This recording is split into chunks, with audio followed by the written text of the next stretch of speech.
I'm Debbie Godfrey. Welcome to the Positive Parenting Pep Talks podcast. I'd like to spend some time talking about the birth order characteristics and how kids' personalities develop according to their birth order, and some things that you can do to alleviate some of the negative personality traits and kind of enhance some of the more positive personality traits. So if you think about when you were growing up, what was your birth order? Were you an oldest child, an only child, middle, youngest? And sometimes we also separate out the second child because the second child tends to try to catch up with the older child and often has their own distinctions. So if you were the oldest child, what were some positive traits and some negative traits that you developed as a result of your birth order? A lot of times oldest kids take responsibility for their other siblings.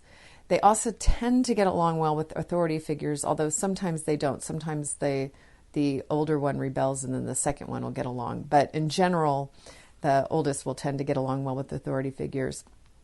And the oldest children often tend to become high achievers and also need to be right, perfect, and feel superior.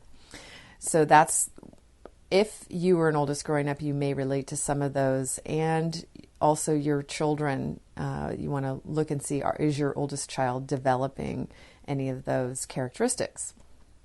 Only children are used to being the center of attention because they always have been and always will be the center of the parents' universe. Look, Bumble knows you're exhausted by dating. All the must not take yourself too seriously and 6'1" since that matters. And what do I even say other than hey? Well, that's why they're introducing an all-new Bumble with exciting features to make compatibility easier, starting the chat better, and dating safer. They've changed, so you don't have to. Download the new Bumble now. They compare to themselves to the parents, meaning, a child is comparing him or herself to another adult because there's no siblings around to compare themselves to. Often when they get around other kids, they feel incompetent compared to others because they've always been smaller and less than the parents who they're comparing themselves to. They're also likely to be very responsible, and they often refuse to cooperate if they don't get their own way. They're very used to getting their own way. The middle children often feel crowded out and unsure of their position in the family. They might also be sensitive, bitter, or revengeful. The middle children tend to be good diplomats or mediators. You'll find this a lot because they are often fielding and watching, the oldest do their thing, break ground, and then the youngest get babied, and so they're in the middle there. And middle children may develop a belief that life isn't fair.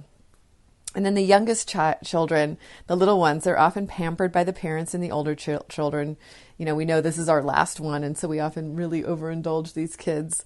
And they're often shielded from conflicts, and they may be very self-indulgent, and they're often very engaging. They're real cute.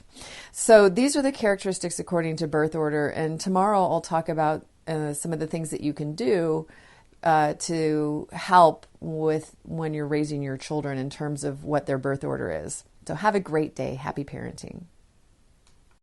Thank you so much for joining me here at the Positive Parenting Pep Talks podcast.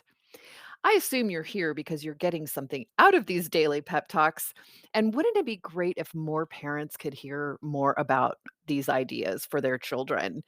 And you can help me in a great way by liking the episodes, by sharing them on your social media, and especially by providing a review on your platform of choice. So if you could do me a huge favor and do that, it would really help get this out to many, many, many more parents. And we can all help our children feel more seen, heard, and understood, which is my life's work, is to make sure that all children feel loved and appreciated, and that we can discipline them without breaking their spirit. So I hope that you've enjoyed these podcasts and will continue to enjoy them. And I really appreciate any support you can give me here at Positive Parenting Pep Talks. Thank you so much. Have a great day and happy parenting.